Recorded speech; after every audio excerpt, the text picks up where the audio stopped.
PJNET Live Part 2, bottom of the hour, and the return of Michelle Medlock Adams. Let's go down the checklist. The bumper's running, background ready.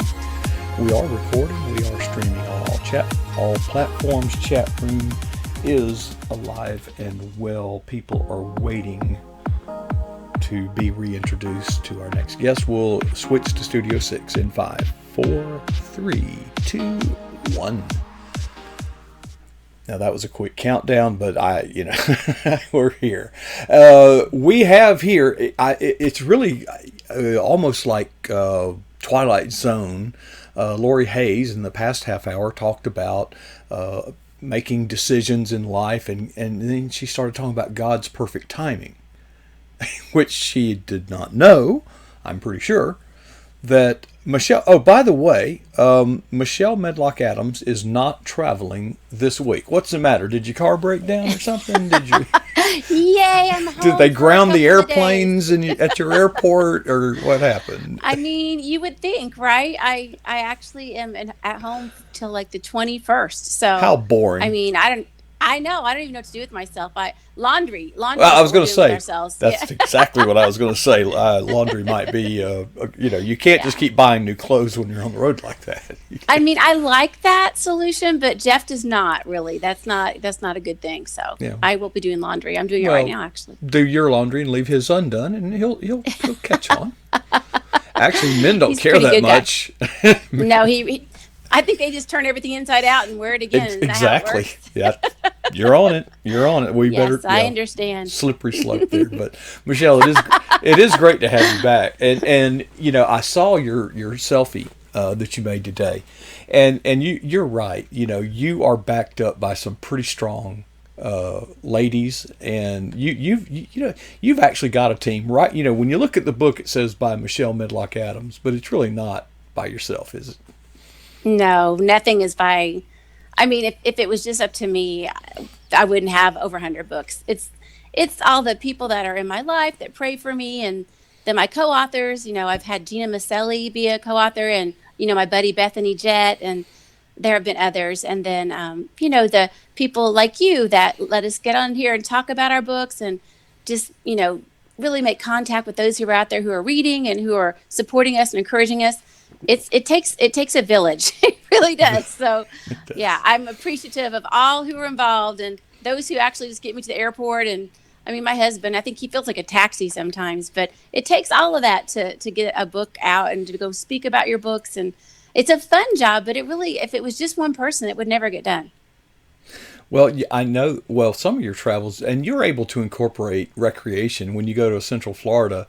You speak there, but your boat's parked down there too, and the bass, they hadn't seen you in a long time, and they didn't want to see you anyway. But actually, they missed me so much. Yeah, I saw a picture. You had a huge bass. That must have been about a 5-pounder. It was, Mark. It was 5 pounds at least, and then I had 2 peacock bass that were 4.5 pounds, which is the biggest peacock bass I've ever caught. So it was a really good day. It's funny because Jeff and I were fishing with the same bait on the same boat on the same day, and I was out fishing him 3-1, and that is never the case. Jeff is so skilled and such a great fisherman. It was just my day. So we had such a good time. And of course, he was happy for me. He was proud of me and all that. But it was just funny because I kept saying, "Come up here with me, stand next to me," and we changed spots, and then all the fish would follow me to the back of the boat. I remember. I think it's my shiny lip gloss or maybe my nails that just attracts the fish. I think that's got to be it. It's it was my goal for years and years and years to get a bass boat. Okay, I mean, it was just a major step for me, and I finally got a bass boat, a 19-foot Cajun, which is Mastercraft, with a 150 Mercury on it. And that thing would go 80 miles an hour. I mean, it was, Michelle, I kid That'll you not. Fly. Yeah. Oh yeah, and it was stable. Anyway, I kid you not, on the first trip out, that day I land a 5-pound bass, and I say, yes, just like I dreamed. Michelle, I had that boat 4 more years and never caught anything over 2 pounds. They always say a bad day fishing is better than a good day at work. So I'm going to go with that. Even the days I don't catch any, just being out on the lake and being with my husband where nobody else can really talk to him because can't get cell reception and stuff out there very often. is always a good day, but it is fun to catch them. We practice catch and release though, so I'm not my friend. I was out visiting in Houston. She's like, so what'd you do? Did you like clean those fish and cook them? I'm like, okay, those are two things I don't like, cleaning or cooking. So none of that was going on. We just caught them and we let them go and to live another day. But it was a fun time. Yeah, Michelle, So you yeah. have over 90 books published, none of them on cooking. Actually, what's really funny, and don't even make fun of me, this fall, I have a book coming out called The Perfect Persimmon, and it's all Ah, about persimmon persimmon. recipes. Hmm. Yes, because this is the persimmon capital of the world here in Lawrence County. We have a persimmon festival, the Persimmon Fair Queen. It's a big deal. And so, yeah, I actually have a persimmon book coming out, and I am very out there about it saying, listen, this is not my vocation. I'm not a great chef, but I know a lot of great cooks. Well, So but I there's interview a lot of them and I get their recipes. And I have tried a lot of these, especially I'm a pretty good baker. So that's what a lot of these are, that a lot of these are recipes. well, it's a fruit, and but Yeah. there's a lot of culture around food, and we'll get to the topic. But let Yes. me tell you about persimmons. They grow a few of them around here, and there was one nursery that sold persimmon trees. So he had trees, and he would allow us to go out at night to shoot the coons out of those trees. And they would a Oh. raccoon. You would shine that light into that tree, and there'd be 5 raccoons up there. And we Mm-hmm. made a fortune selling raccoon furs. We'd go out Wow. at night, and but anyway, you were uh, recently among the many travels. I'll just leave it that you went to Texas because I I don't want to did. steal your thunder. I know where you went. Well, I know who you went to, but I dare not. I want to just drink coffee and let you say, because it must have been special. it was really something. And I was excited that my agent, Kyle Young, got to go with me. But this all ties into the topic tonight, which is about God's perfect timing and trying not to get ahead of God. That's the thing with, we're so gung ho, we're so excited about the things God's doing. And oftentimes we just get ahead of God and then his blessings not on it, or he's going, come on back, not quite time. And I think that's one thing we have to do as Christians is just say, Lord, you direct my steps. It says in Proverbs that you direct the steps of righteous man. So I'm going to go with you and let you order my steps, and not try to get ahead of you. So in this situation, I'm good friends with Victoria Osteen, Joel Osteen's wife, and she's a mighty woman of God. We've been friends about a decade now. Our paths crossed like 10 years ago or so, working on some projects together. And she's just been one of those people in my life that I love and I can talk to and text and just be friends with. We have kids about the same age. We just have a lot in common. And so I don't always advertise or talk about it because I don't want to brag about, oh, my great friend Victoria, because I don't think that's what this is about. But let me tell you how God works things out. So she wrote the foreword for Platinum Faith that Bethany Jett and I wrote. So we were all excited about that. But think about it. I've done over 90 some books before that book came out. I never asked her to do that before. It was just, it had to be the right book. But because she came from a family, her mom still owns a jewelry store, I Loft Jewelry. It's beautiful in Houston. And Victoria grew up working in that jewelry store. And in fact, that's how she met Joel. Joel came in to buy a battery for his watch. And he always tells that she's been taking his money ever since. That's his joke. But so that's how they met, was at this jewelry store. So I thought it was appropriate for her to write the forward for this book about platinum, which, I talk about platinum jewelry in the book and stuff. So that was really cool. And then she's endorsed several of my books over the years. But when you have a friend that is as successful and widely known as somebody like her, you don't want to take advantage, or Yeah. because I'm friends with her, but above all else. And so I never asked for things like I just, other than the forward and a couple endorsements, like I just never want to overstep my boundaries because I don't want her to ever feel pressure about that. Well, over Christmas, we were just on the phone one day and she said, hey, you know what? You should come on Sirius XM with me and talk about your new books. I'm like, yeah, let's make that happen. But, there were times in the past where I thought, maybe I'll just ask her if I can be on the program with her because, we chat really, we have a good time together and kind of like you and I do, there's good banter, but it just was never right. But see, God just opened that door. I didn't have to ask. She asked me. And then we had a really good time on air. It was today, a week ago, it was last Wednesday that I was on there. And do you know that they're, Sirius XM, they have channel 128. Y'all should tune in. And it's like always in the top three. They are just they have so many listeners. They're right behind Howard Stern. So there you go. But yeah, they have lots of people who listen, and she's just an amazing person. So I just wanted to say, don't get ahead of God. I'm glad I didn't have to ask. I'm glad she asked me. It was a beautiful time just to be with her and to be on air and to talk about the things of God with her and to minister to some of the callers. We talked about They Call Me Mom and Platinum Faith. We even talked about my new children's book, Cuddle Up Prayers, and the importance of putting the Word of God in your children. So timing is everything. And I think it helps you be at peace if you can trust God. I think that's the thing I've learned from this faith walk, and I continue to learn, is that sometimes when I get ahead of God, it's because I'm really not trusting him. I'm thinking, well, I need to do this. God's not doing it quick enough. It's not in my timetable, but I'm a go-getter. I'm a doer. I'm a check it off the list kind of person. So I'm just going to go ahead and do this, and then, ask God to bless it. That's not how this works. That's just not, he doesn't like that plan very much. But I'm learning as I get older how this works, and, just to trust him and be at peace. It says, let peace be your umpire. So just don't get so worried about things, or I've got to, because we talk a lot about in this industry about platform and about building platform and getting yourself out there. And that's what you're helping writers do. You're helping authors and speakers get out there and reach more people. That's such a ministry that you're doing, Mark. And it's very important, but that can be overwhelming for people sometimes. They just, they're just, I see it all the time when we talk about platform at conferences. You see all the blood drain from the writers' faces. They're like, oh no, not platform again. The only person that likes it's Bethany Jett. Like, no one else likes it. Everybody else is like, no, please, let's not talk about this. Well, it's easier to talk about it than to do it for most people. For sure. Yeah, that's exactly right.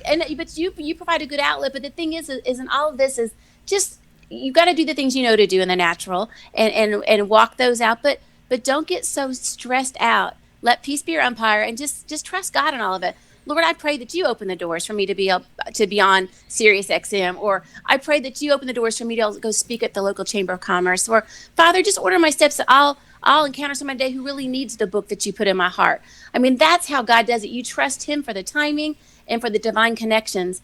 And you're not doing it for a selfish reason. You're doing it because the message he put in you needs to get out to more people than you probably know in your own circles. And that's how you have to approach it. Don't feel creepy about asking God for those things. He wants to bless the project he already put in your heart. So, but don't get stressed out about it.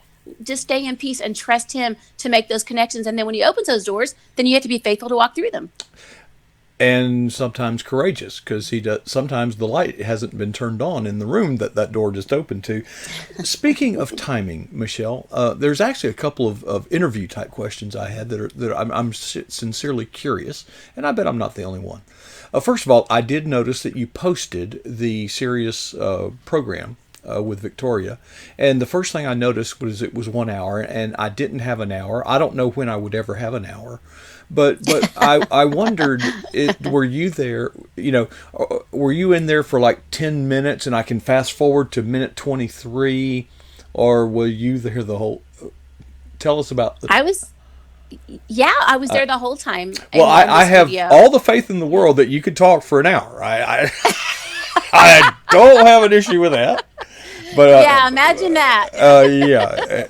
And never say anything. Anyway, Mark, no, it's true. It has happened in the past. But the way that this particular interview went is it's a call-in show. Most of these are. Okay. And so people can call in and talk to Victoria. They share their testimonies of how God's working in their lives. And you hope that the testimonies have something to do with what your book is about. Or she doesn't all the time have guests on, but I happen to be there in studio that day. Mm-hmm. She has another gal in there named Joanna. And then Chuck is the guy that kind of calls all the shots. Yeah. I forget the engineer's name. Yeah. But we're all in one room. I get to be all those people. Yeah. You're all four of those people. So right. and then I had Kyle in there. He was just taking pictures and just there for support, sure. which was really fun.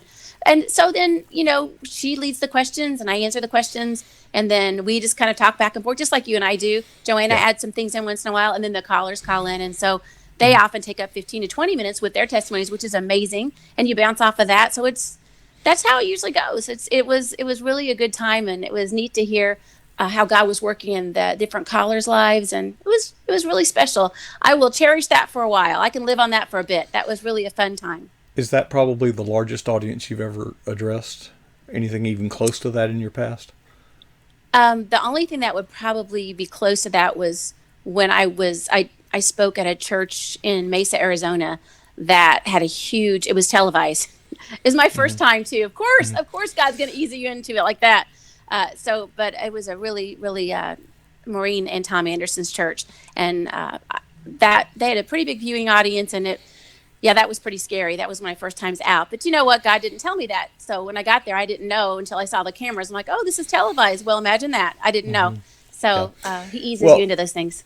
My experience is in college, I had a part-time job. I actually worked and paid tuition. It's a new idea of it, or it's an old idea that's kind of gone out of favor. But I worked at a 100,000 watt rock station in Tallahassee, Florida. That's huge. And getting behind a microphone when that's, but little did I know God was preparing me for, addressing an audience. And once you get comfortable addressing an audience, whether it's 10 or 10,000 or 10 million, it wouldn't matter. Now, it would a little bit, but you know what I'm saying? Doesn't matter. That's right. I had another question that, and I'm going to use Victoria Osteen because you know her, okay? But I'm not talking about just her. I'm talking about the women who are married to a minister, a pastor. Now, go back a few decades, and the role of that woman was most typically to be play the piano, hospitality, right. but really over here in the wings, not visible. You know what I'm saying? Not profiling.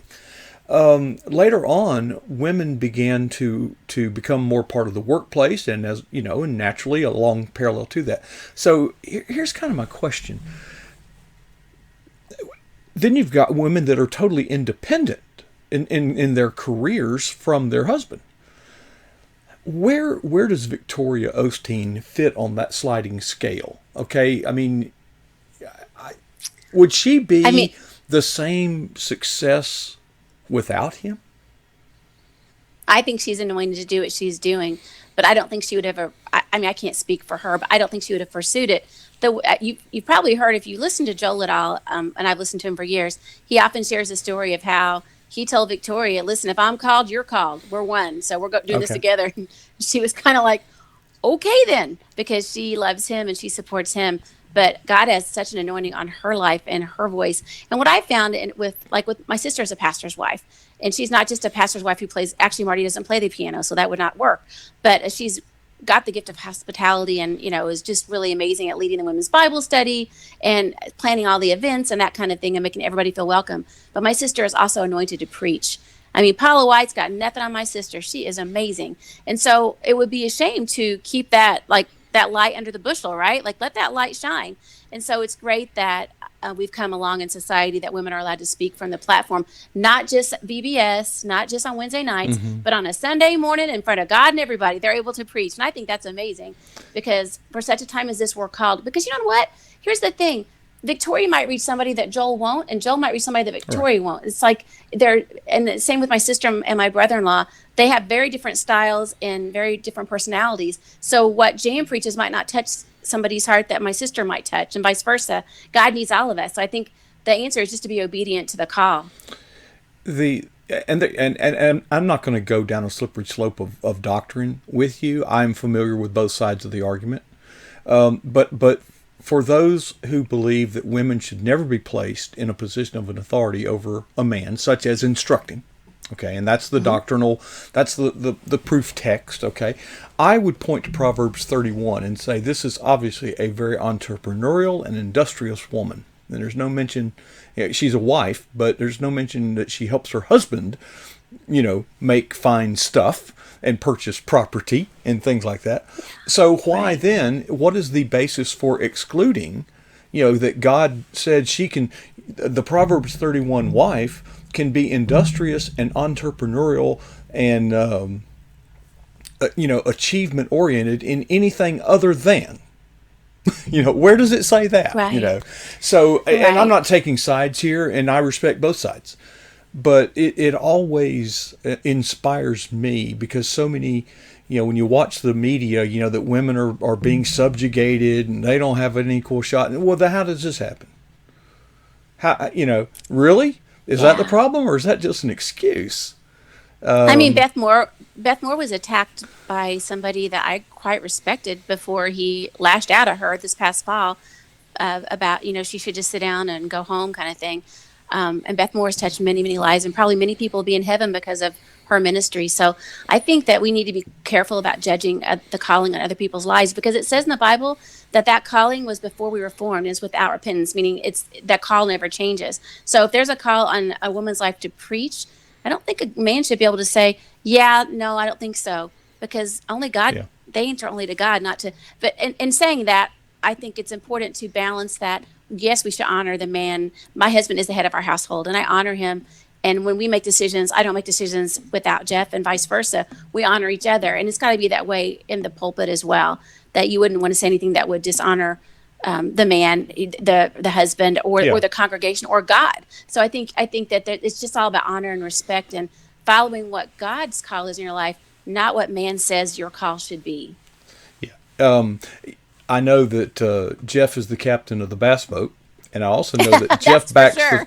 Jeff backs the trailer, because if you backed it, there would be no boat. I mean, I'll have to say that's probably true. And I keep saying, why don't you train me so I can be more help and not just be this lump on a log, sitting in a boat. Like I'm pretty good. And he's like, yeah, no, not with his Yeah. new back. That's not going to happen. So Yeah. Here's how you help. Yeah, show me I'm able to show me tie how it far to together. back up to get the hitch on the trailer. Okay. Yes, There's your help. yes. I just sit there, and when we pull up to go get the trailer, I'm able to now to get the ropes out and tie them. I know how to tie them onto the dock. So I've graduated. I can do that now. So that's good. Okay. Okay. All right. Well, there's so much, but I want you to hear this. Well, so much it's scrolling. Okay. Becky Lindsay says this in the chat. I needed this, Michelle. Finding the balance with platform. This writing journey has been such a faith walk. The Lord has told me, you don't need to pry blessings from my hands, daughter. I have given you the writing ideas, and I will continue to guide and bless it. But even with that, it helps to hear a successful Christian author bring confirmation to that. Congrats to you. So happy to be part of the writer family with you, sister. Oh, I love that. I wish I could give her like a cyber hug right now. Yes, Becky, and you write amazing books, and I know how frustrating it can be, because we all walk that as writers and trying to get the message out that God's given us. But I love what God said to you. And one thing I've always remembered, and there's been several ministers say it, not just one, but I've written it down because I love it. It's like one touch of God's favor is worth a lifetime of labor. Just one touch. I mean, he can open up any door for you. He can have anybody be photographed with your book in a bookstore. There's a story. It was Nicole Richie, Lionel Richie's daughter, was photographed picking up a children's book, and I forget which one it is at the moment, but it was like an Us Weekly or one of those that you get at the supermarket right as you're checking out. And who knows if she even bought it, but because she picked it up, that book went to #1 on Amazon within like the hour. And so the author of that children's book's going, woo! Way to go, Nicole Richie. I'm sure she was so excited. But that was just favor. That was just the fact that she picked it up, and the photographer was right there at that moment to catch that on film. Those are the kind of things that God can do for us that you can't predict that. That's not about building a platform. That's just God, just a kiss from heaven. You wouldn't So even those know kinds to of things pray for happen. that. You wouldn't Well, even you know to pray wouldn't. for it. How would you? No. So God can do those kinds of things, and he, he takes pleasure in doing them. That's what we have to remember. He's not trying to withhold the blessings. He can't wait to get them to us. Well, Michelle, it's a real blessing. We've missed you for 2 weeks, but it's really been wonderful tonight, because you don't know the last half hour. Lori Hayes, we were talking about, making decisions and God's timing, and we went into matters of faith, trusting God. Yes. And, it's a lot, and it's hard for us because, we need to pay the bills. Mm-hmm. And my point that I jumped in there with is we're always using that one dimension only to measure God's responsiveness, and I'm struggling in my own life is I need to get rid of my day job so that I can immerse myself in this ministry. But I'm saying, well, God, I'll do that as soon as you send enough money that it'll replace that income. Well, he didn't do that. Right. He sent some. See, I wanted to make that transition with no faith. Yeah. See, because it's hard. It's Oh, it hard to is. have faith because that's the nature of faith. is That's trusting right. something that you can't influence or control. It's tough, but you The have good fight of spoken. faith. That's why it's called Yeah, the good fight of faith. If it was easy, it wouldn't be. It'd be called, the easy walk of faith. It's not an easy walk. It's the good fight, because we have to battle sometimes, knowing that what God has for us is worth the journey. We just have to be patient. And patience isn't fun, but what God has is always worth the wait. that's a good one. Gosh, Michelle, good to have you back. It's good to have you back. Thank you. Go find a tablet or something we can use for a camera, so we don't have to make you so. Oh, I mean, oh. I've got my iPad. I went back to my old phone. I don't know. I don't know Okay. what the problem is. Well, I will be in studio all day tomorrow. So Okay. if you come up for air, which I doubt, shake me and maybe we'll try. See if we can figure this out. Yeah, Okay. because something has changed. Because we used to use your iPad. It was I great. No. Well, the iPad never actually worked. Well, let's try it again. Let's No. try something Okay. because All right. it's great to have you big, but you can't move your head because you would go No, I offset. can't. I know. I have to stay right here, just a talking head right here. But thanks for having me back, even if it's large and in charge right now. I appreciate being back with all of you, and your prayers, and just it's just cool to be part of this family, the PJNet family. It's great to have you, Michelle. Thank you so much. You've charged us up. Yay! Yay. Okay, she's back. Can you tell? Michelle Medlock Adams here on PJNet Live. Great to see. In our chat room, Becky and Ben and Doug. I sound like Romper Room. Somebody send me the little magic mirror thingy that she held. I see Becky, I see Ben, I see Doug, I see Steve, I see Lori, Rachel, Ron, and Barbara. And there are actually several others out there not logged in. You are so welcome. You don't feel like you are under any pressure to log in if you want to just hang out with us. We are so honored that you would invest some of your time and share your time with us. And we hope that you have been encouraged. We hope that you have been inspired. We hope that your faith has grown.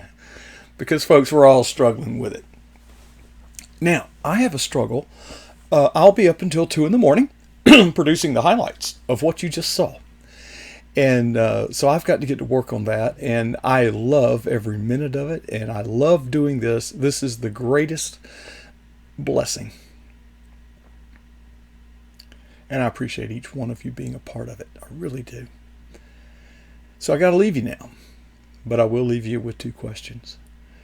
The first question is, what is the boldest thing you have ever done for Jesus Christ? And the second is this: just how long ago was that? Folks, we should never allow ourselves to be satisfied with either answer.